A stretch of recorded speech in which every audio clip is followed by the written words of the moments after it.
Kasabay ng pag-unlad ng bansa, lumawak ang aming boses.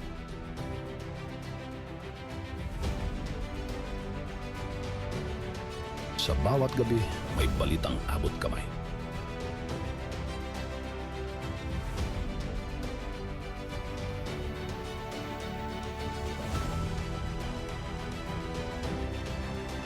Nauna kami sa digital na mundo.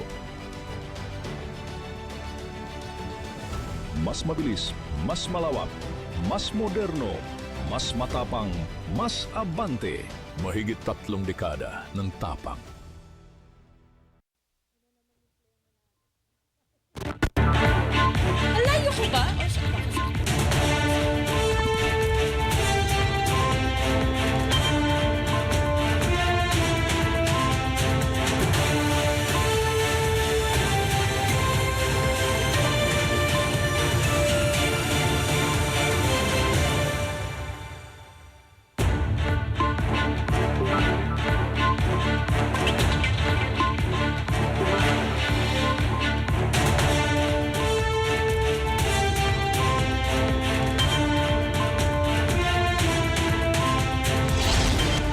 Magandang umaga, araw ng Sabado, May 9, 2026. Ako ang inyong kaabante ay Saya Mira Fuentes sa Abante sa Umaga Weekend. Sa anipuwersa ng mga pangunahing tabloidista sa Luzon, Visayas at Mindanao. Ako ang inyong kaabante, Charmaine Abo. Simulan na natin ating balitaan sa ating mga headlines. Attorney Kaufman humirit sa ICC na magbitiw bilang abogado ni ex-President Duterte. ASEAN humirat na itigil ang gera sa Middle East. Hirit na pagtanggal sa moratorium sa coal power tinabla ng Department of Energy. 14.5 million na Pinoy feeling poor ayon sa survey. Department of Health inismol ang banta ng hantavirus sa Pilipinas. Atong ang muling nakalusot sa operasyon ng Philippine National Police sa Cavite. Department of Interior and Local Government kumpiyansa na madadakip si Zaldico bago maaproba ng asylum sa France. Bagyong hagupit na papasok sa PAR, hindi maglalandfall ayon sa Pag-asa. Sa ating balitang abroad ngayon, Russia at Ukraine pumayag sa 3 araw na ceasefire ayon kay US President Trump. Samantala sa balitang sports naman, Meralco Bolts dinurog ang Terra Firma Jeep na sungkit ang twice to beat. At sa ating showbiz alert, Kim Domingo pinutakte sa anniversary post kasama ang mystery guy.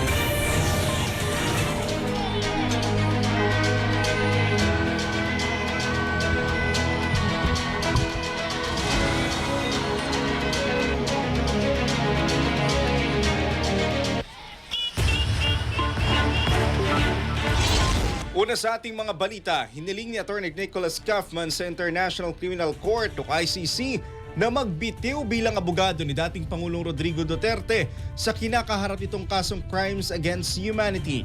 Sa dokumentong nilabas ng ICC, sinabi umano ng dating Pangulo kay Kaufman na nagpasya sila na kumuha ng ibang abogado. Sinabi din ito na nagtapos ng 1 taon niyang kontrata bilang legal counsel ni Duterte noong March 31, 2026. Kaugnay nito, tiniyak ni Kaufman na tatalima siya sa Code of Professional Conduct na may kinalaman sa confidentiality at record keeping sakaling maaprobahan ang kanyang pagbibitiw.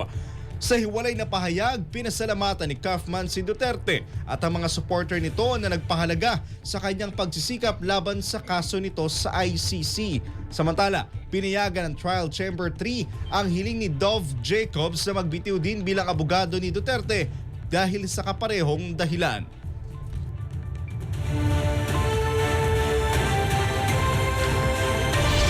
Samantala Samantala, nagkaisa ang mga leader ng Association of Southeast Nation o ASEAN na manawagan para sa kapayapaan sa Middle East. Ito ang sinabi ni Pangulong Ferdinand Marcos Jr. sa press briefing ng 4th ASEAN Summit and related meeting sa Lapu-Lapu City, Cebu. Matatandaang naglabas ng dokumento ang mga foreign ministers ng ASEAN para sa pagpapatigil ng karahasan sa gitnang silangan at pagbubukas ng Strait of Hormuz. Nauna nang hinikayat ni Pangulong Marcos Jr. ang mga kasamahan niyang state leader na bumalangkas ng course of action sa epekto ng Middle East crisis, partikular sa mga produktong petrolyo at ekonomiya. Samantala sa ibang balita, Department of Health inismol ang banta ng hantavirus sa Pilipinas. Umabante sa balitang yan si Abante reporter John Riz Calata. Tiniyak ng Department of Health na ligtas ang 38 Filipino crew members na nasa loob ng cruise ship na MV Hondius kung saan naitala ang kaso ng Andes virus mula sa grupo ng hantaviruses. Kasabay nito, pinawi ng DOH ang pangamba ng publiko hinggil sa naturang virus. Binigyang diin ng ahensya na walang kumpirmadong kaso ng hantaviruses sa Pilipinas at mahigpit na binabantayan ang borders ng bansa sa pamamagitan ng mga hakbang ng Bureau of Quarantine. Ayon mismo sa WHO o World Health Organization, nananatiling mababa ang panganib ng hantavirus sa mundo. Ang hantaviruses ay grupo ng mga virus na nakukuha sa mga rodent gaya ng daga. John Riz Calata, Abante.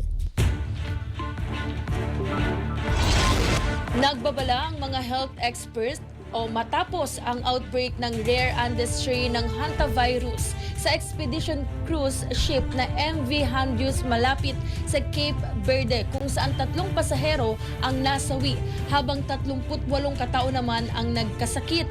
Sa panayam ng programang Hoy Listen sa Abante kay dating DOH Undersecretary Dr. Tony Liachon, sinabi nitong ang hantavirus ay isa umanong rare variant at capable to human transmission. Sinabi pa ni Liachon na gusto umano niyang maging mahinahon ng ating mga kababayan sa pagharap sa naturang sakit dahil ang global risk naman ito ay mababa. It's a rare variant po, capable ng human-to-human transmission. Pero gusto kong maging mahinahon ng mga kababayan. According to the World Health Organization, ang global risk naman ito ay mababa. Kasi ang incident naman ito ay nakikita ho dun sa South America. Ang layo naman. Ang danger lang natin dahil pagka may virus na naman, natatakot ang Pilipino. Paalala naman ni Dr. Liachon sa mga OFW, lalo na sa mga marino, maging malinis sa kanilang mga quarters at tiyaking walang mga daga na maaaring pagmulan ng naturang sakit. Ang preventive measures natin sa mga kababayan nating may OFW ay environmental hygiene. Dapat yung quarters nila ay linisin na walang daga. Yung mga pagkain, pagka sila napagod na, wag itatapon lang. Dapat talaga wala sa kwarto nila. Kasi iihi at tatai ang daga. At doon makukuha mo yan eh. Apo. Tapos talagang may mag-clean up. Tayo din maapektuhan ng daga at sa leptospirosis pagka tayo ay nagbaha, di ba? Kaya kailangan i-disinfect natin yan. Talagang isosoak natin at talaga namang ating pupunasan. Yan ang bahagi ng mga pahayag ni dating DOH USEC Dr. Tony Liachon sa panayam ng Abante. Gigil na si Department of the Interior Local Government Secretary John Vic Rimulya kay dating Congressman Zal Dico matapos ibunyag na patuloy umano ang kanyang marangyang pamumuhay nito sa Europe kahit tinuturing ng pugantes sa Pilipinas. Sa kapihan sa Samahang Plaridel Forum nitong Biyernes, sinabi ni Rimulya na kasalukuyang naninirahan umano si Ko sa isang 10-bedroom mansion sa Champs-Élysées sa Paris na tinatayang nagkakahalaga ng $200 million. Ibinahagi pa ni Rimulya na nakumpirma umano ang presensya ni Ko sa France matapos silang makatanggap ng mga video at impormasyon mula sa mga Pilipino roon na nagpapatunay na nasa France pa nga ang dating kongresista. Matatanda ang nagain ng political asylum sa France si Ko matapos itong makalaya mula sa kustodiya ng Czech Republic. Sa kabila nito, kumpiyansa si Remulla na maaaresto pa rin si Ko bago pa matapos ang proseso ng asylum application nito na karaniwang inaabot umano ng 6 na buwan. Ayon pa kay Remulla, naghain na sila ng aplikasyon para sa Red Notice ng International Criminal Police Organization o Interpol noon pang Setyembre 2025. Ngunit natantala umano ito dahil sa magkaibang pulisiya ng Pilipinas at Interpol. Hinihintay pa rin anya ng pamahalaan ng Red Notice ng Interpol laban kay Ko. Paliwanag ng kalihim, kapag may bahid ng politika ang isang kaso, masusing iniimbestigahan muna ito ng Interpol bago aprobahan ng Red Notice. Noong Nobyembre 21, 2025, naglabas ang Sandigan Bayan ng arrest warrant laban kay Ko at iba pang sangkot sa amanay korupsyon sa mahigit 289 million pesos flood control project sa Nauhan Oriental, Mindoro. Samantala naispatan ang gaming boss na si Charlie Atong Ang sa lalawigan ng Cavite. Ayon kay DILG Secretary John Vic Remulla, namataan ang pugante noong nakaraang buwan ng Abril kaya tiyak na nasa Pilipinas pa ito. Sinabi ni Remulla na agad silang naglunsad ng operasyon pero bigong maabutan at mahuli si Ang. Ani ni Remulla, may nadatnan pang mga pagkain ang mga pulis nang dumating sa lugar.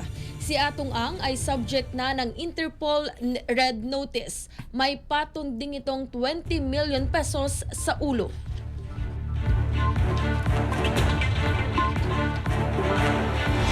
Samantala sa ibang balita, dahil sa Lunes na, May 11 ang inaasahang botohan sa Kamara para sa impeachment complaint laban kay Vice President Sara Duterte.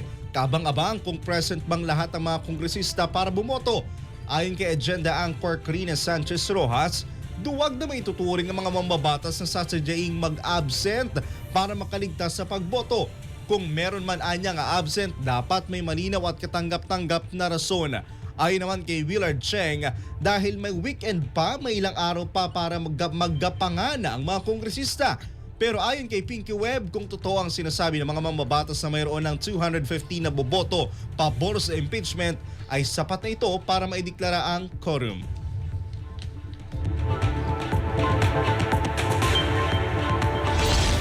Samantala aminado ang Malacanang na naging social media strategist ni Pangulong Ferdinand Marcos Jr. si PGMN founder Franco Mabanta.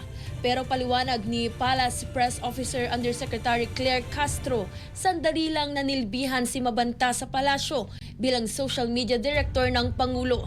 Ayon kay Castro, nasa 6 na buwan lang tumagal sa pwesto si Mabanta. Tinabla rin ng palasyo ang mga spekulasyon na nananatiling politically connected si Mabanta kay Pangulong Marcos Jr.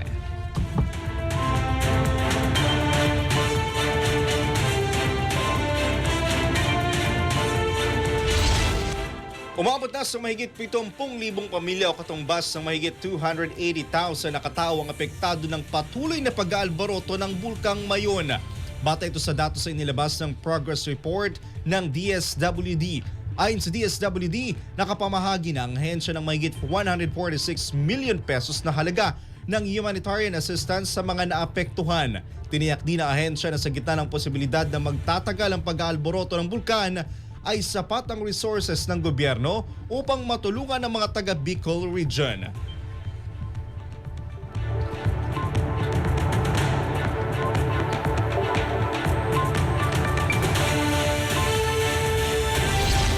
Sunod-sunod na pagbuga ng abo ng Bulkang Mayon, ibinabala ng FIVOX. Umaabante sa balita si Abante reporter Ryan Raluban.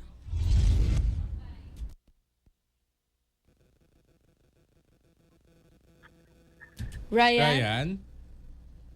Charmaine, Isaiah, ito nga, patuloy pa rin kahapon nga ay nag-alboroto ang bulkan, kaya naman nagbabala ang PBOX na posibleng sunod-sunod pa na mga uson o pyrolastic density current na maitatala mula sa Bulkang Mayon habang nananatiling mataas ang aktibidad nito. Kasunod din nga ito muli ng pag-aalboroto kahapon. Ayon kay Doreen Abelinde, Officer in Charge at Science Research Specialist 1 ng Mayon Volcano Observatory, inaasahan na ang mga susunod pang pagguho ng naipong laba at mainit na materyales sa dalisdis ng bulkan na siyang nagdudulot ng uson.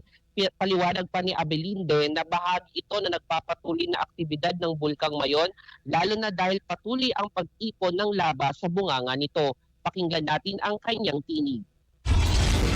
Kasi since start po nitong eruption since nitong January 2026, so madami po talaga tayong nare-record na mga PDC. So iyan po ay dahil po patuloy po yung dahan-dahan na paglabas ng lava dyan sa crater ng Mayon.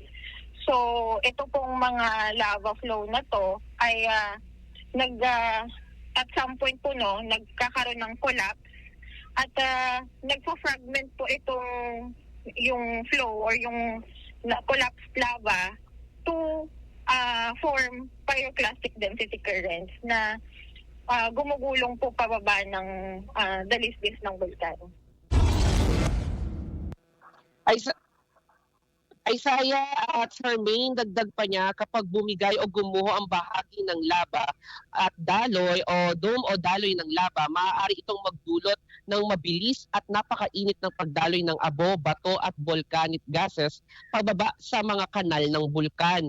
Dahil dito muling pinaalala ng PBOC sa publiko na huwag magtungo sa loob ng 6 kilometers permanent danger zone at maging alerto lalo na ang mga komunidad na malapit sa mga lugar na posibleng daanan ng uson at lahar.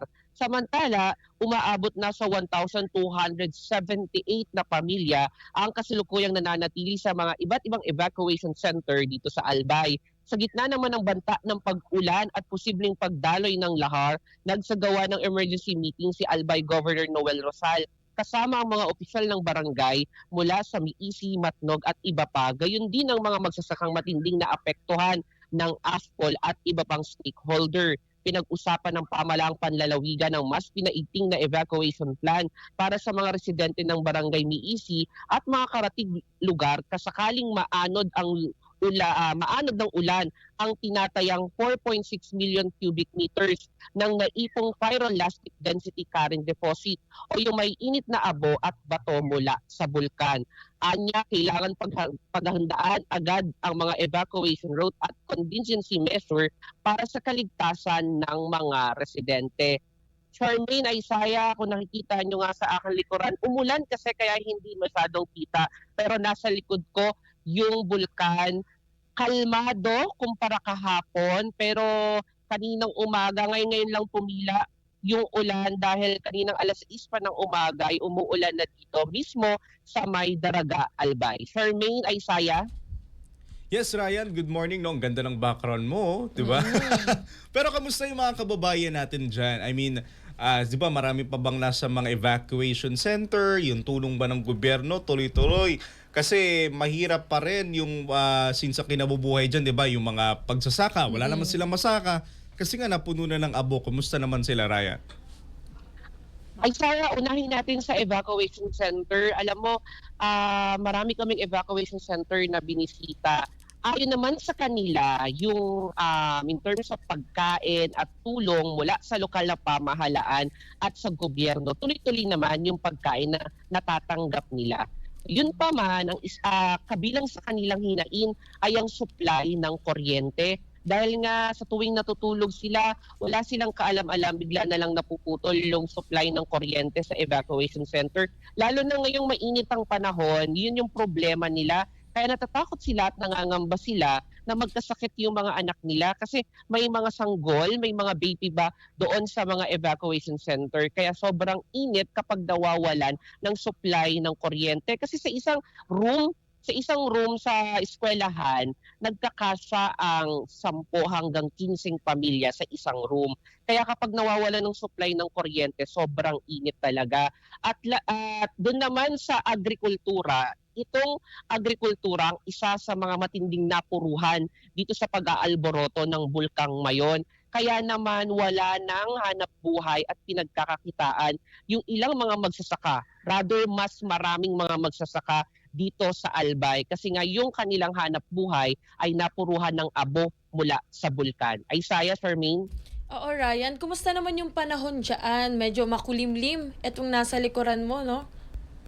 Kumusta ka naman dyan? Kumusta naman yung panahon? Tama ka, Charmaine. Alam mo, ilang araw ang maulan dito, lalo na kapag umaga, umuulan dito. Kaya nangangamba din yung ilang mga residente.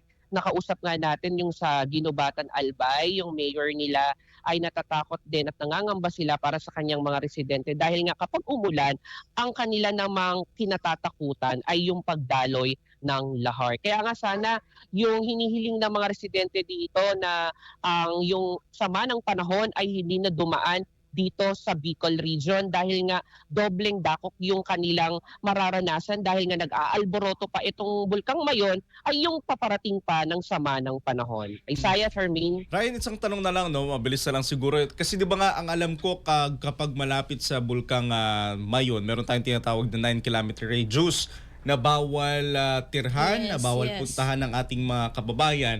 Pero recently, nung mga nakita ko sa mga nakaraang report, even yung mga report mo, may mga nakitang patay na hayop malapit doon sa bulkan. So it is a sign, I think, na merong mga taong nakakalapit doon malapit sa 9-kilometer radius or within the 9-kilometer radius. Ibig sabihin pa nito, Ryan, this time, bawal na talaga pumasok yung mga tao? Wala bang nagpupumilit na bumalik? Kasi mas maganda yung lupa kapag malapit sa bulkan. So mas mataba yung mga aanihin nila. Tama ka nga, Isaiah. Mahigpit na binabantayan talaga na yan ng mga otoridad. Yun nga lang, may mga residente talaga na pumupunta pa rin sa kanilang mga tahanan, lalo na kapag malapit sa bulkan. Kasi nga, yung mga alaga nilang hayop ay hindi naman nilang maidadala sa evacuation center at wala silang padadalhan nun. Kaya ngayon, nasa evacuation center sila pero araw-araw silang pumupunta doon para naman pakainin yung mga alaga nilang hayop. Dahil nga yung mga damo, yung mga halaman na dapat kakainin ng mga hayop ay wala na dahil nga may mga abo na at napuruhan talaga siya ng abo. Kaya ngayon, ang pinapakain na nga lang nila, may nakausap pa tayo ng isang magsasaka doon, pumapayat na o namangayat na yung mga alaga nilang baka dahil ang pinapakain na lamang nila ay saging sa katubig. Isaiah? Grabe, oo nga. Iingat ka dyan, Ryan, at yung mga kababayan natin sa Bicol, mag-ingat po tayong lahat. Maraming salamat, Ryan Nilevan, live mula sa Bicol.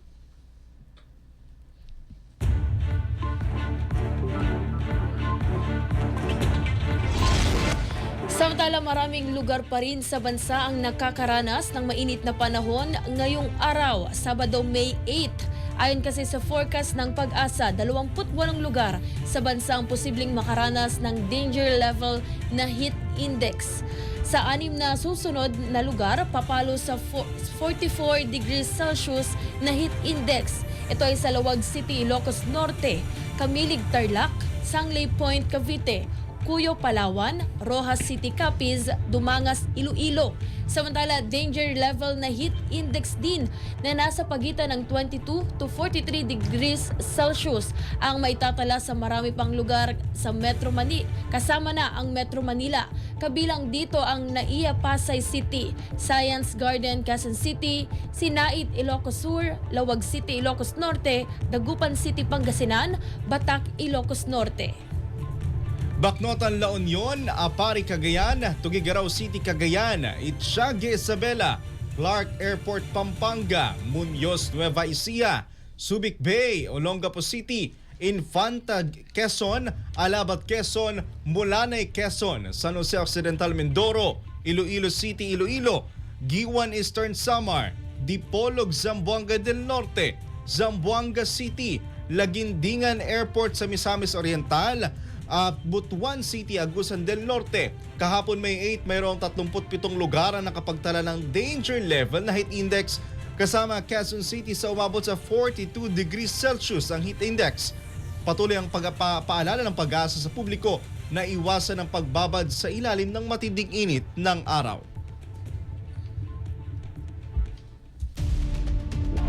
An emergency of the energy sector, the supply of energy and the prices of energy. Sino ang masisisi mga driver? Subukan nyo pong mamasada para maramdaman ninyo ang tunay na hirap ng isang tsuper. Dapat huwag na nilang patagalin. Ano ba ibibigay nila, di ba?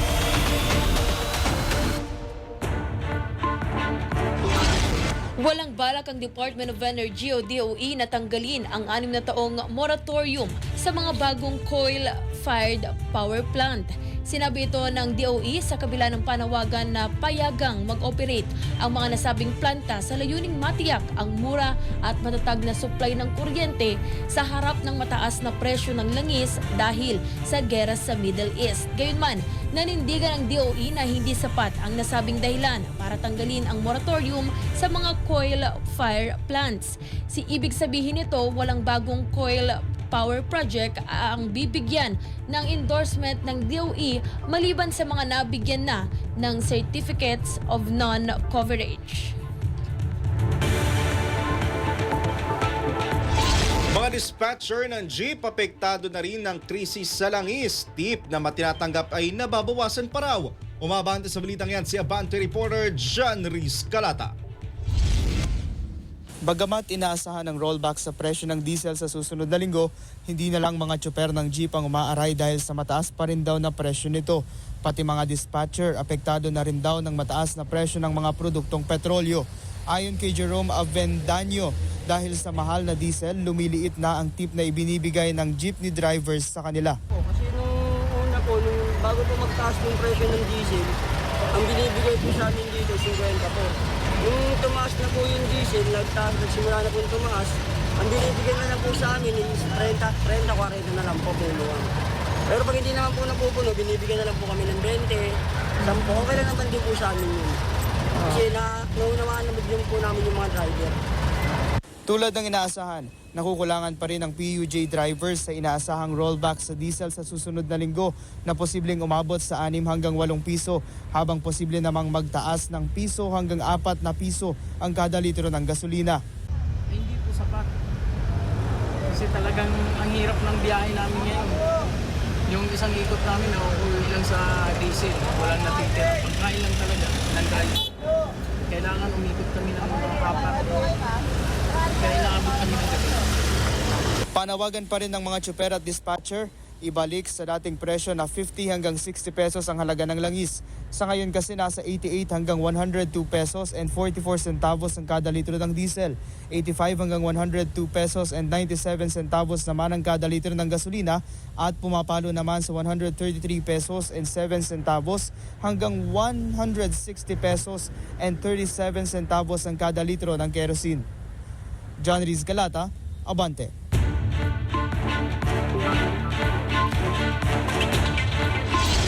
Samantala, naghain ng resolusyon sa Kamara para maimbestigahan ang pass-through charges na kasamang binabayaran sa bill sa kuryente. Ang House Resolution number 995 ay inihain ni Naakbayan Representative Shell Jokno, Percival Sendanya, Dada Kiram Ismula, kasama si Dinagat Island Representative Kaka Bag-aw. Ayon sa resolusyon, dapat mabusisi ang pass-through charges na kinokolekta ng Meralco at iba pang power distribution utilities.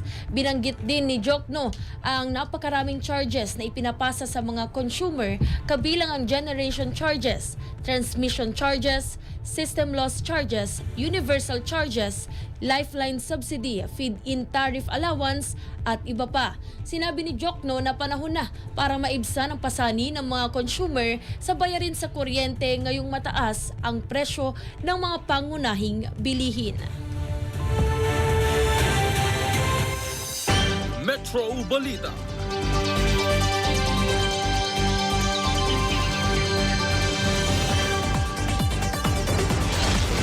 Sa ating Metro Balita, bebot na estapadora kinalawit ng Southern Police District sa Pasay City.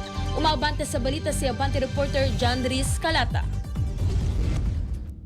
Bagamat inaasahan ng rollback sa presyo ng diesel sa susunod na linggo, hindi na lang mga tsoper ng jeep ang umaaray dahil sa mataas pa rin daw na presyo nito. Pati mga dispatcher apektado na rin daw ng mataas na presyo ng mga produktong petrolyo. Ayon kay Jerome Avendaño, dahil sa mahal na diesel, lumiliit na ang tip na ibinibigay ng jeepney drivers sa kanila. Kasi nung una po, bago po magtaas yung presyo ng diesel, ang binibigay po sa amin dito, 50 po. Nung tumaas na po yung diesel, Sunod, bagyong hagupit na papasok sa bar, hindi maglalandfall ayon sa Pag-asa. Huwag bibitiw mga kaabante, magbabalik pa ang Abante sa Umaga Weekend.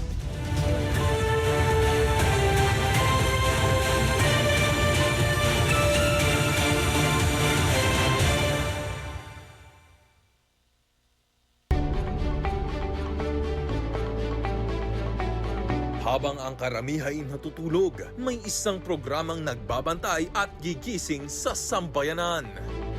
Sa bawat isyu ng bansa, sa bawat balitang dapat mong malaman, meron kang maaasahan. Walang ligoy-ligoy, walang pinipili, diretsyo, matapang at may paninindigan.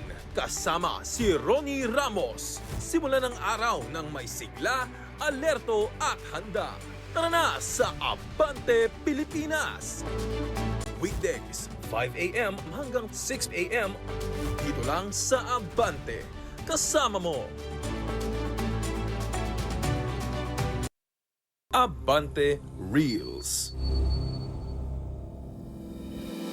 Parang eksena sa sci-fi ang bagong usap-usapan sa Amsterdam. Isang one-of-a-kind handbag na ginawa gamit ang lab-grown material mula sa collagen na hango umano sa Tyrannosaurus rex fossils. Inilantad ito sa Art Zoo Museum kung saan tampok ang teal-colored bag bilang patunay ng posibleng gamit ng bioengineered leather sa fashion. Nakatakda itong i-display hanggang May 11 bago i-auction sa presyong magsisimula sa mahigit $500,000. Mula laboratorio hanggang luxury fashion, patunay itong kapag nagsanib ang science at style, pwedeng umabot sa milyon ang presyo ng isang handbag.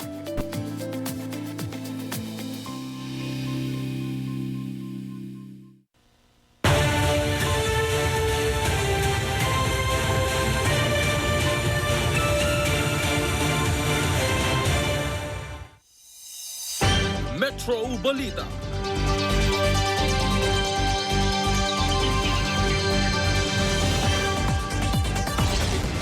Sa ating Metro Balita, balikan po natin ang ulat ni John Riz Calata tungkol sa bebot na estapador kinalawit ng Southern Police District sa Pasay City. John Riz. Arestado ng Southern Police District ang isang wanted person dahil sa kasong estafa. Kinilala ang suspect sa alias na Geraldine, 45 years old, na naaresto sa D. Tramo Street, corner Dandan Street, Barangay 54, Pasay City. Inaresto ang akusado sa bisa ng warrant of arrest para sa kasong estafa na inisyu ni Honorable Ramon Chito Mendoza, presiding judge ng Regional Trial Court Branch 116.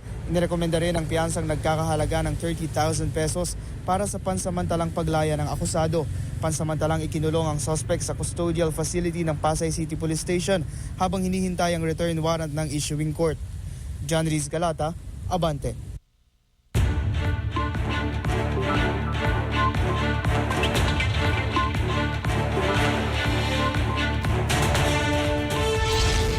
Presyo ng bulaklak sa Dangwa tumaas ng isang araw bago ang Mother's Day. Umabante sa balitang yan si Abante reporter Chill Imprido.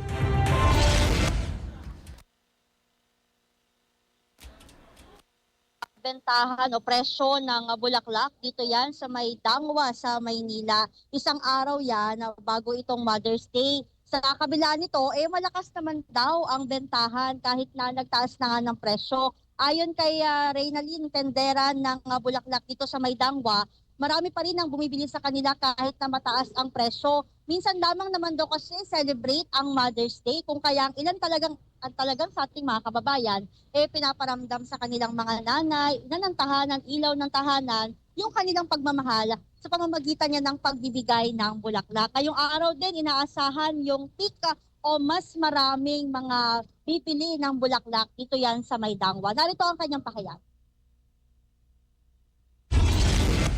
Ayos naman, medyo malakas. Pero ngayong araw ang siguradong kalakasan kasi dispera sa Mother's Day. Nagtaas lang ng konti.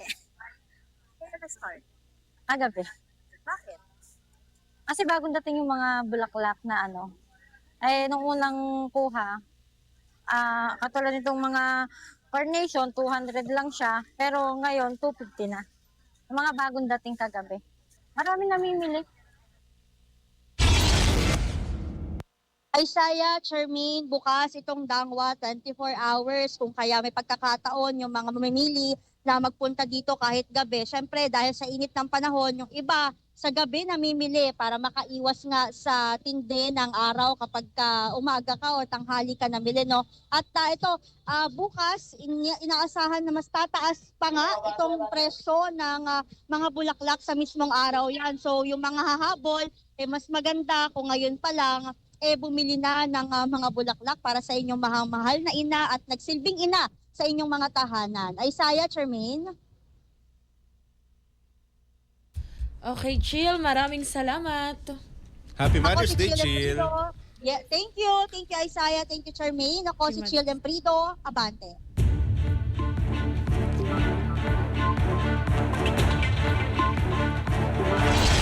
Samantala, hindi inaasahang magla-landfall sa bansa ang tropical storm na may international name na Hagupit na binabantayan sa labas ng Philippine Area of Responsibility o PAR.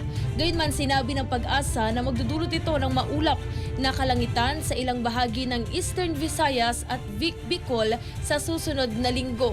Ayon sa Weather Bureau Specialist na si Obet Badrina, inaasang papasok ang bagyo sa PAR ngayong Sabado at bibigyan ng lokal na pangalang Kaloy. Ito ang magiging ikatlong tropical cyclone na papasok sa bansa ngayong taon at ang una ngayong buwan.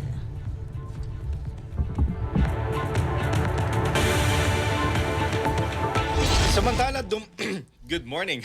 Samantala, dumami ang mga pamilya sa Pilipinas na nagsabing mahirap sila at nabawasan naman ang mga nagsasabing hindi sila mahirap. Ayon sa pinakahuling survey ng Social Weather Station o SWS, umakyat sa 52% ang self-rated poverty nitong Marso 2026 mula sa 51% noong Nobyembre 2025. Ang tinatawag na self-rated poverty ay ang sariling paningin ng mga pamilya sa kanilang kalagayan kung mahirap sila o hindi. Ayon sa SWS, katumbas ito ng 14.5 milyong mahihirap na pamilya. Bahagyang mas mataas ito kaysa sa 14.3 milyon noong Nobyembre. May 13% naman ng mga pamilya ang nagsabing nasa bingit sila ng kahirapan, habang 35% ang nagsabing hindi sila mahirap.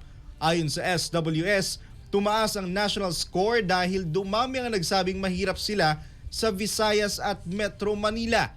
Nabawasan naman ang self-rated poverty sa Mindanao at Balance, Luzon.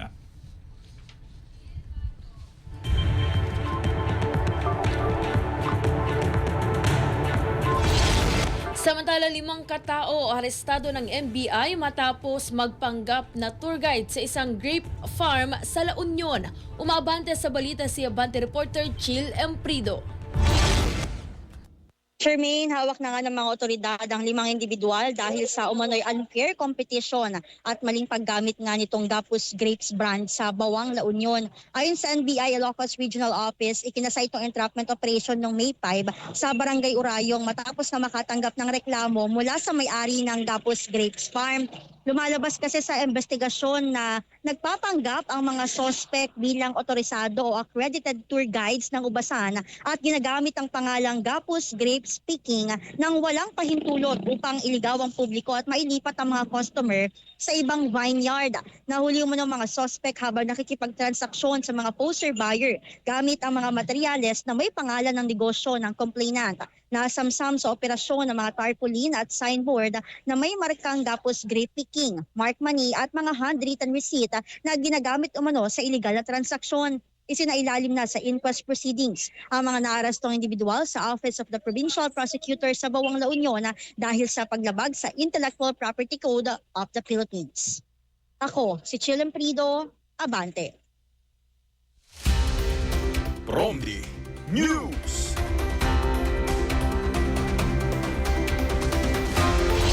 Sa balita naman sa ating probinsya, isa pa sa 3 nawawalang treasure hunters sa Bohol natagpuan ng walang buhay. Umabante sa balitang yan si Abante reporter Edwin Gadja. Ang binawian ng buhay sa 3 lalaki na pumasok sa isang kuweba sa bayan ng Daguhoy, lalawigan ng Bohol. Ito ay matapos na ma-recover ang isa sa biktima na si Raimundo Valmoria na sa retrieval operation ng mga otoridad sa Bohol sa Purok 3, Barangay Poblasyon ng naturang bayan alas 4 ng hapon kahapon, Mayo 8. Unang natagpuan malapit sa bungangan ng kuweba ang isa na nakilalang si Marcelo Augis kahapon ng umaga. Ang dalawa ay parehong mga nakatira sa bayan ng Ubay, Bohol. Habang hindi pa nakikita ang isa pang kasamahan ng dalawa sa retrieval operation ay sinasagawa ng Daguhoy Municipal Police Station, Bureau of Fire Protection, Daguhoy Emergency Rescue Team at Tarsier 117. Sa isang panayam kay Police Major Marcos Lopez, hepe ng PNP Daguhoy, sinabi nito na magpapatuloy sila sa paghahanap ngayong araw sa loob ng yungib para sa nawawala na isa pang si Go Juso Anyasco, residente rin ng Barangay Ubay o ng Bayan ng Ubay sa lalawigan ng Bohol. Ako si Edwin Gadia, Abante.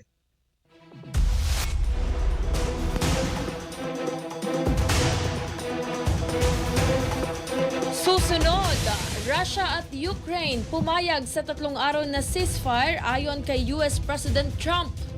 At Kim Domingo pinutakte sa anniversary post kasama ang mystery guy. Huwag bibitiw dahil magbabalik pa ang Abante sa Umaga Weekend.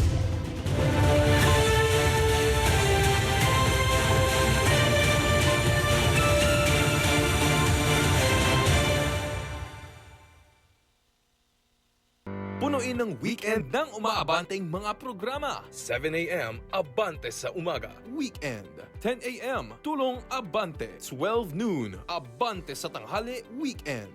1 p.m. Long Table. 2 p.m. Showbiz Police. 6 p.m. Agenda. 7 p.m. Mateo G. 8 p.m. Tamang Kwentuhan. 9 p.m. Abantililing. 11 p.m. Telebay, Weekend. Tutok na dito lamang sa Abante. Kasama mo.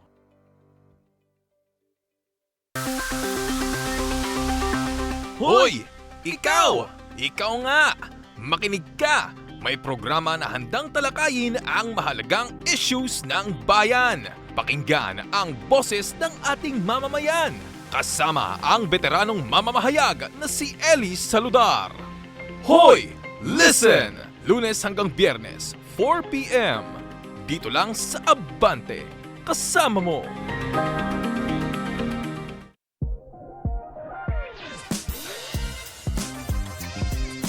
Kahit saan magtungo ang Abante numero 1. Saan napapanood ang Abante Radio? Sky Cable. Yun! Saan pwedeng mapanood ang Abante? Sky Cable, mahal! Sa kalsada, sa kwentuhan at sa araw-araw, iisa ang naririnig. Ano po ang paborito mong radyo? Siyempre, Abante Radio. Yun! Ano nga ba ang paborito nyong radyo? Abante Radio! Parami ng parami ang nakakakilala. Parami ng parami ang nahuhumaling. Dahil kapag balita at entertainment ang usapan, ang mas gusto ng tao, Abante Radio! makisa sa lumalaking komunidad ng mga umaabanteng Pilipino.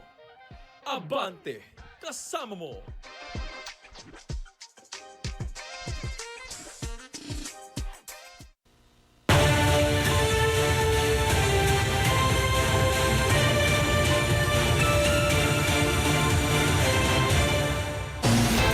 Mga balita sa labas ng bansa, abroad, ngayon!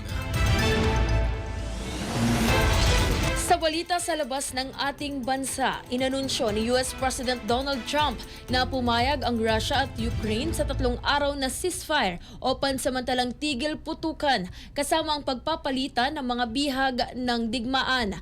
Ayon kay Trump, magsisimula ang tigil putukan mula Sabado hanggang Lunes bilang hakbang para mabawasan ang tensyon sa matagal ng digmaan ng dalawang bansa.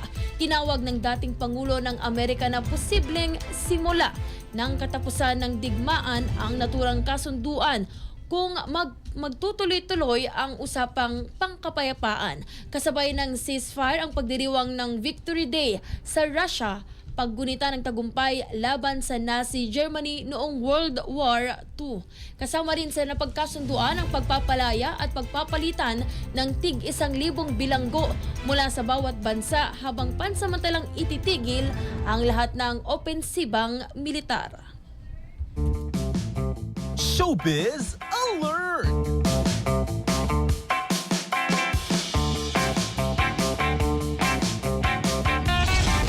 Sa ating Showbiz Alert, Danny Barreto, proud na inang si Marjorie proud sa inang si Marjorie Barreto na nakaalis sa abusive relationship. Umaabante sa balita si Abante reporter Lane Garcia.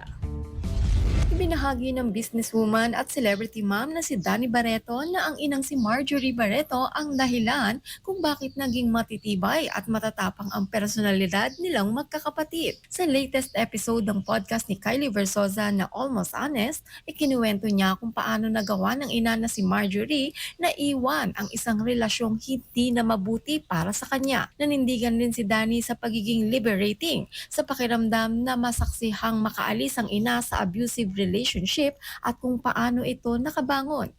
Dagdag pa ni Dani, walang katotohanan ang isyong minamanipulit sila ng inang si Marjorie. I really hate it when people say that my mom manipulates our lives or she controls the narrative and all of that. Hindi talaga. If kung alam nyo lang. Sa huli, sinabi ni Dani na nais niyang tularan ng ina para maipakita at maging magandang halimbawa rin siya sa kanyang anak. Yan muna ang aking latest chika. Lynn Garcia, Abante.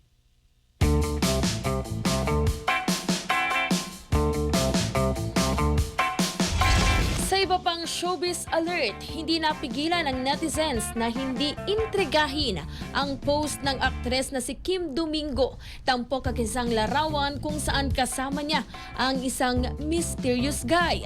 Nakasuot ang parehas ng cultural clothing. Kalakip ang caption na nakasulat sa Thai na kung itatantre mababasa ang Happy 3rd Anniversary, My Love, with matching white heart emoji.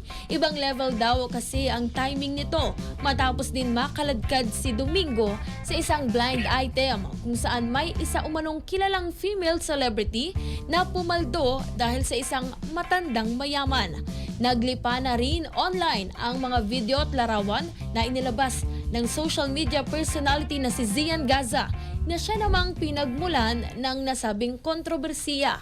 Sa ngayon, wala pang pahayag ang aktres kaugnay dito pero bukas ang abante sa panig ni Domingo para linawin ang issue. It's game time! Game time!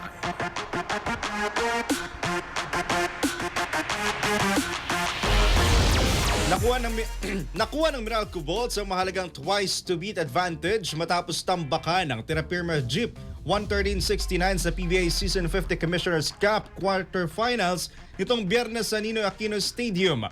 7 manlalaro ng Meralco ang nagtala ng double figures. Pinungunahan nila Marvin Jones at Chris Newsome na may tig 14 points. Nagambag din sina CJ Cancino na may 13 points habang may tig 11 points sina Bong Quinto, Brandon Bates at JV Mocon para sa balancing offense ng Bolts. Nagdagdag si Bates ng 12 rebounds habang tumipa naman si Chris Banchero ng 10 points at 4 na assist. Nahirapan ang Terrapirma matapos hindi makalaro ang import nitong si Mubashar Ali dahil umano sa food poisoning. Pinangunahan ni Paulo Hernandez ang Jeep sa kanyang 15 points at 6 na rebounds habang nagdagdag sina Maverick Ahanmise ng 12 points at rookie na si Gio Cho ng 10 points at 12 rebounds.